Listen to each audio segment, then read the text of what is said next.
G20 की अब तक 17 बैठक हो चुकी है, लेकिन जितनी चर्चित बैठक बाली की रही है, उतनी चर्चित अभी तक G20 हुई ही नहीं। जानकारों की माने तो पहले की G20 की बैठक में इतनी चुनौतियां नहीं थी जितनी की अब तक रही हैं। G20 की 17वीं बैठक में भारत दुनिया पर दबदबा बनाने में कामयाब रहा। इसके साथ ही साथ G20 में यूक्रेन रूस युद्ध, चीन की बढ़ती ताकत को संदेश दिया और राष्ट्राध्यक्षों की उनकी करतूतों को उजागर किया।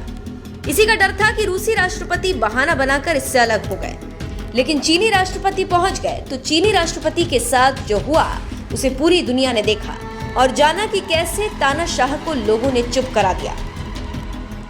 ये तो पूरी दुनिया जानती है कि चीन की कथनी और करनी में फर्क है, क्योंकि चीन जिसको कर्ज देता है उस देश को गुलाम बनाकर उसका खून चूसता है, और ये बातें भारत ने कई बार दुनिया के सामने बताई। लेकिन G20 की बैठक में इस बार खुलेआम चीन की गुंडाई देखने को मिली।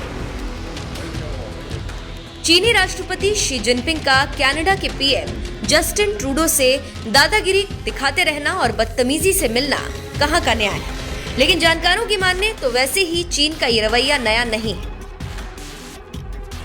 गलवान से लेकर लद्दाख तक उसकी मक्कारी दुनिया के सामने है। भारत ने चीन की हर चाल को बेकार कर दिया। भारत की सख्ती के कारण ही चीन पहली बार एशिया में बैकफुट पर आया, क्योंकि एशिया में किसी की इतनी ताकत नहीं जो चीन को आंख दिखा सके और चीन की आंख में आंख डालकर बात करे और चीन से कहे कि पीछे रहना वरना ऊपर जाना तय है। ये बात सिर्फ और सिर्फ भारत ही कर सकता है।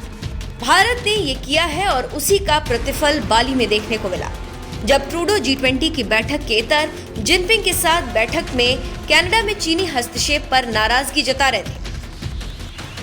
कनाडा की पुलिस ने सोमवार को बड़ा खुलासा किया और कहा कि कनाडा की सबसे बड़ी बिजली बनाने वाली कंपनी हाइड्रो-क्यूबेक में चीनी जासूस शामिल है और हमने जिस कर्मचारी को पकड़ा है वो चीन के लिए जासूसी कर रहा था।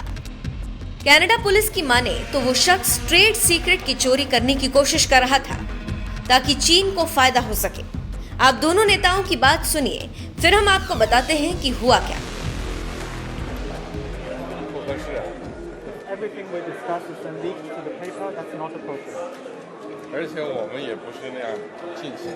And that's not how the way the conversation was conducted. 如果有诚心，咱们就以互相尊重的态度来进行很好的沟通。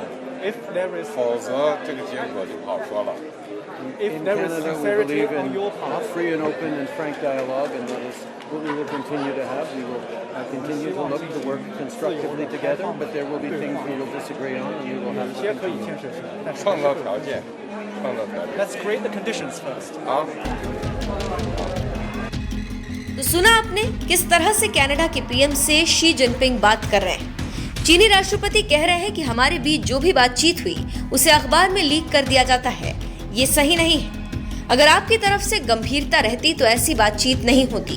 अगर आप सहमत होते तो हम आपसी रजामंदी से बात कर सकते हैं, लेकिन ऐसा होना सही नहीं है। जब दोनों के बीच बातचीत खत्म हुई तो जिनपिंग ने धमकी भरे अंदाज में ट्रूडो को कहा कि ये सब ठीक है, लेकिन शर्तें पहले रहेंगी।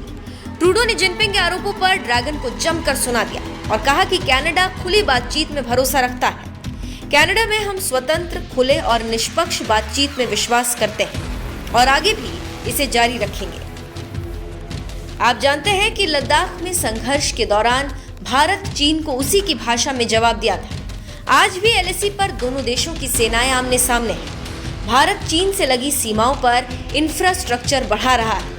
भारत ने गलवान संघर्ष के दौरान भी काफी सख्त रुख अपनाया था। भारत ने ड्रैगन की हर हरकत का करारा जवाब दिया था।